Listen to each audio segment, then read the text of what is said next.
আসসালামু আলাইকুম দর্শক, আপনাদেরকে একটা ইম্পর্ট্যান্ট নিউজ জানানোর জন্য আমি এই ভিডিওটা করতেছি। আগে শিরোনামটা শুনুন। দৈনিক ইনকিলাবের ভিতরে গতকালকে রাত্রে নিউজটা করেছিল। তো নিউজটা হলো আপনার বাংলাদেশের সঙ্গে নতুন চুক্তি করতে চায় ভারত। কি নিয়ে চুক্তি? চুক্তিটা হলো বাংলাদেশ ও ভারতের মধ্যে গঙ্গা নদীর পানি বন্টন চুক্তির মেয়াদ শেষ হতে যাচ্ছে 2026 সালে। তো এর আগেই চুক্তিটির শর্তাবলী পর্যালোচনা ও ভারতের স্বার্থ অনুযায়ী নতুন কাঠামোতে চুক্তি নবায়নের পরিকল্পনা করেছে নয়াদিল্লি। গতকাল শুক্রবার ভারতের গণমাধ্যম টাইমস অফ ইন্ডিয়া প্রকাশিত এক প্রতিবেদন থেকে এ তথ্য জানা যায়। তো দেখেন, মানে শিরোনামটা আপনার দৈনিক ইনকিলাব যেটা বলেছে যে ভারতের স্বার্থ অনুযায়ী তারা এই চুক্তিটি তারা নবায়ন করতে ইচ্ছুক। এটা আরো বিস্তারিত পাওয়া যাবে।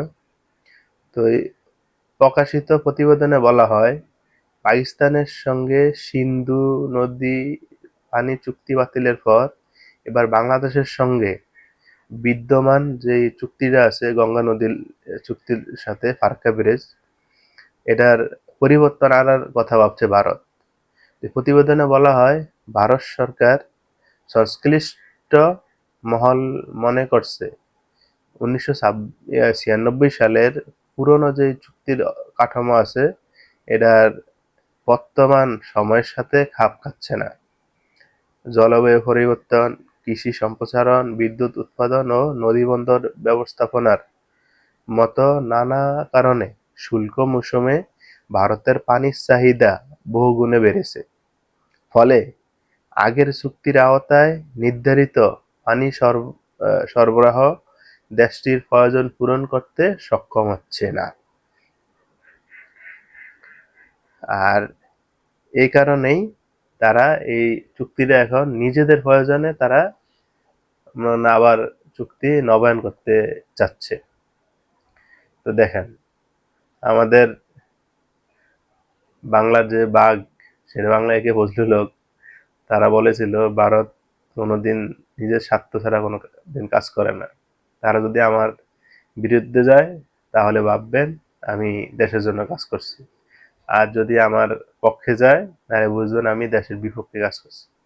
তো এটা আমরা গত 16 বছর দেখেছি হাসিনার মাধ্যমে যে কতটুক সত্য আর কতটুক মিথ্যা। তো দেখেন, ভারত নিজেদের স্বার্থে বাংলাদেশকে এখন ইউজ করতে চায় কি, পুরানো যে চুক্তি আছে এই হাসিনার আমলের। ওই জায়গায় নিউজে বলা হয়েছে, হাসিনা যখন 1996 সালে প্রথম সে গভর্নমেন্টে আসে প্রধানমন্ত্রী হিসেবে, তখন সে আইসাই ওই বছরেই মনে করেন ভারতের সাথে এই তিস্তা মানে গঙ্গা নদী যে ফারাক্কা চুক্তি এটা সে নবায়ন করে।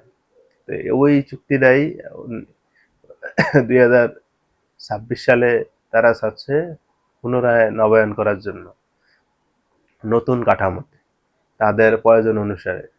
তাদের বিদ্যুৎ উৎপাদন বেশি লাগবো, পানি বেশি লাগবো, কৃষি সম্প্রসারণ ওটা এটা নাম দিয়া তারা বাংলাদেশকে তো এই ফারাক্কার মাধ্যমে আপনার বর্ষা মৌসুমে তারা পানি ছেড়ে বাংলাদেশের মানুষকে বন্যার পানির মতন ডুবিয়ে দেয়। আর খরার সময় তো পানি পাওয়া যায় না। এখন তারা নতুন চুক্তির মাধ্যমে মানে সেগুলো টোটালি পানি দিব না, এরকম একটা মানে তাদের ধারণা আর কি। তো দেখেন, এই বাংলাদেশের সরকারই উচিত তারা এটা কি করবে। তো এই প্রতিবেদনে বলা হয়েছে এখনো বাংলাদেশের পানি উন্নয়ন বোর্ড বা সরকারের যে পক্ষ থেকে এখন এটার কোনো অ্যান্সার দেয় নাই। অবশ্য অচিরেই এটার ব্যাপারে হয়তো আলোচনা হতে পারে। তো এই ব্যাপারে সবাইকে সতর্ক থাকা উচিত যে আসলে ভারতের কথাই আমাদের এই সমস্ত চুক্তি করা কোনোদিনও উচিত হবে না। এখানে বাংলাদেশের স্বার্থ জড়িত আছে। বাংলাদেশের স্বার্থ বজায় রেখেই এই সমস্ত চুক্তি নবায়ন করা উচিত। এবং ভারত যে এই জায়গায় যেন সামনে আগাইতেছে, তারা অবশ্য নিজেদের স্বার্থ হাসিল করার জন্যই তারা আগাচ্ছে। এই ক্ষেত্রে বাংলাদেশের সতর্ক হওয়া উচিত এবং বাংলাদেশের এ ব্যাপারে যারা বিশেষজ্ঞ আছে তাদের সাথে আলাপ আলোচনা করে আন্তর্জাতিক মহলের মাধ্যমে তাদের মধ্যস্থতা এই চুক্তিটা করলে সবচেয়ে বাংলাদেশের জন্য ভালো হবে মনে করি। দর্শক, আমার এই নিউজ ব্লগ বিডির পাশে থাকবেন, শেয়ার করবেন, সাবস্ক্রাইব করবেন, লাইক করবেন এবং আপনারা সুস্থ থাকবেন। আল্লাহ হাফেজ।